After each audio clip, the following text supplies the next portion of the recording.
মুরব্বীরা আপনারা যদি আমাদেরকে আদর করেন, স্নেহ দেন, ভালোবাসা দেন, চুমা দেন, আমার রসুলের মতো যদি আপনাদের মোহব্বত আমাদের প্রতি থাকতো, তাইলে তো এরকম হওয়ার কথা ছিল না। রাসূলুল্লাহ সাল্লাল্লাহু আলাইহি ওয়াসাল্লাম ছোটদের কি খোঁজ খবর রাখতেন, সুবহানাল্লাহি বিহামদিহি। মসজিদে নববী থেকে সাহাবীরা বসে আছেন, আল্লাহর নবী হঠাৎ করে বের হয়ে একদিকে দৌড় লাগাই দিলেন। সাহাবীরা অবাক হলেন, রাসূল কোথায় যান? সাহাবীরা তো রাসূল সাল্লাল্লাহু আলাইহি ওয়াসাল্লামের অনুগামী, সব সময় যেখানে আল্লাহর নবী গেছেন সেখানে দৌড়াই গেছেন, থুতু মুবারক ফেলে দিয়েছেন। কে কার আগে থুতুটা নিয়ে নিজের মুখে দিতে পারবে, এরকম পাগল ছিলেন। সুবহানাল্লাহ। আল্লাহর নবী দৌড়াই গেছেন, যাওয়ার পর দেখেন কতগুলো বাচ্চা কাচ্চা খেলাধুলা করতেছে। একজনের ডাক দিলেন, ইয়া উমাইর আইনান নুগাইর। উমাইর, আমি তো গতকালকে দেখছি তোমার না একটা ছোট পাখির বাচ্চা ছিল, এটার খবর কি? আমি তো গতকালকে থেকে আর এই খবর নেই নাই। সুবহানাল্লাহ। আল্লাহ নবী বাচ্চাদের এইরকম খবর নিছেন। একটা বাচ্চা পাইছেন, মুখে চোখে চুমু দিচ্ছেন। একজন এসে বলে, ইয়া রাসূলুল্লাহ, আমার 10টা, আমি একটারেও চুমা দিই না। আল্লাহ নবী বলেন, আল্লাহ যদি তোমার অন্তরে রহম না দেয়, আমি রসুল কি করতে পারি? সুবহানাল্লাহ। একটা হাদিস দেখাতে পারবেন আল্লাহ নবী বাচ্চাদেরকে সাটা দিছেন, বকা দিছেন।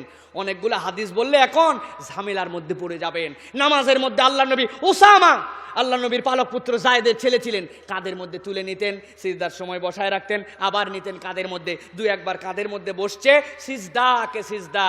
সাহাবায়ে কেরাম মনে করছে আল্লাহ নবী বোধহয় বইলেই গেছেন, উঠতে হবে। আর দুই একজন মাথা কায়েত করে এরকম করে, ও বাবা, ওসামা আল্লাহ নবীর মাথার উপরে বসে আছে। সুবহানাল্লাহ বলে। এই ছিল রাসূল সাল্লাল্লাহু আলাইহি সাল্লামের ছোট বাচ্চাদের সাথে আচরণ। আর আপনি বেয়াদব, বেয়াদব, তুই বদমাইশ, তুই খারাপ, মসজিদে আসবি না, ঢুকবি না। এই পোলারে নিয়ে মসজিদে আসছে কেটা? বাপটাকে দেখি তো, দেখি তো।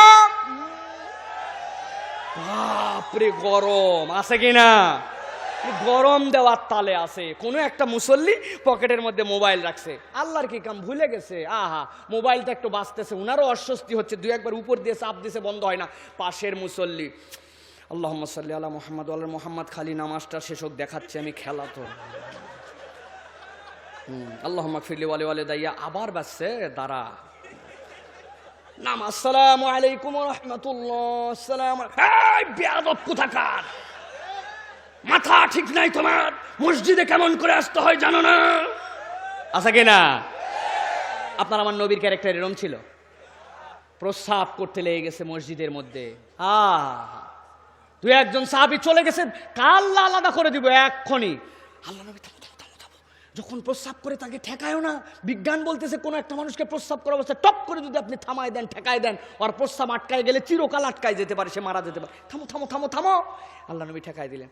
বাবা, তুমি জানো না এটা আমাদের মসজিদ, এই জায়গাতে তো প্রস্রাব করে না, এটা আমাদের মসজিদ। এই জায়গাতে ইবাদতখানায় প্রস্রাব করতে হয় না, বাইরে আমাদের জন্য প্রস্রাবের জায়গা আছে, আর যেন করো না। হ্যাঁ। আর এই সাহাবী, এক বালতি পানি আনো তো। সাহাবী আনছেন, আল্লাহ নবী নিজে হাতে পানিটার উপর দিয়ে বয় দিয়ে বলেন, এখন পাক হয়ে গেছে, বসো, তুমি এখন বসো। সাহাবী, আল্লাহু আকবার, আল্লাহ নবীর কাছে কলিজাটা দিয়ে দিছে, কলিজাটা দিয়ে দিছে। ওহুদের যুদ্ধ হয়েছে, আল্লাহ নবীকে নিজের বডি দিয়ে ঠেকাতে শুরু করছে। হায়াতের পরে যখন তাকে শাহাদাতের পরে যখন দেওয়া হবে কবর, সাহাবীরা গুনতেছেন তার পিঠ কতগুলা ফুটা হয়েছে, গুনে শেষ করতে পারেন নাই। নবীজির বুকের সাথে নিজের বুক সরায় নাই। ভালোবাসা দিয়ে জয় করা যায়, ঠিক কিনা? খালি বকা ঝকা, খালি দাপট, খালি পাওয়ার, খালি কুৎসা, খালি দূরে ঠেলে দেওয়া, খালি তুই খারাপ, তুই খারাপ, এই কথা বলে লাভ আছে ভাই? বুকে টানেন, ভালোবাসা দেন, আল্লাহ রাব্বুল আমিন কবুল করবেন। তাহলে প্রিয় ভাইরা, আমার বান্দারা, তোর যত ভুল থাক, ঈমান মজবুত করে আমার দিকে একবার দৌড় লাগা না বান্দা। একবার যদি আমার দিকে দৌড় দেস, আমি কি করব জানিস?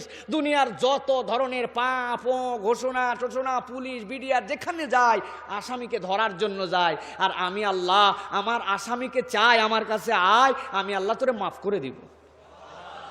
মাগফিরাতুম মির রাব্বিকুম, ক্ষমা করব। দুনিয়ার সব আসামিকে মাফ করে, শাস্তি দেয় কিছুদিন তারপরে।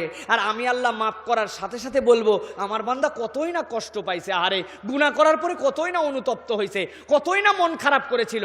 আমার ইমানদার বান্দা মন খারাপ করেছিল, যা, আমি আল্লাহ কেবল মাফই করব না, আসমান জমিন সমান একটা জান্নাত তোকে দান করে দেব। সুবহানাল্লাহ বলেন।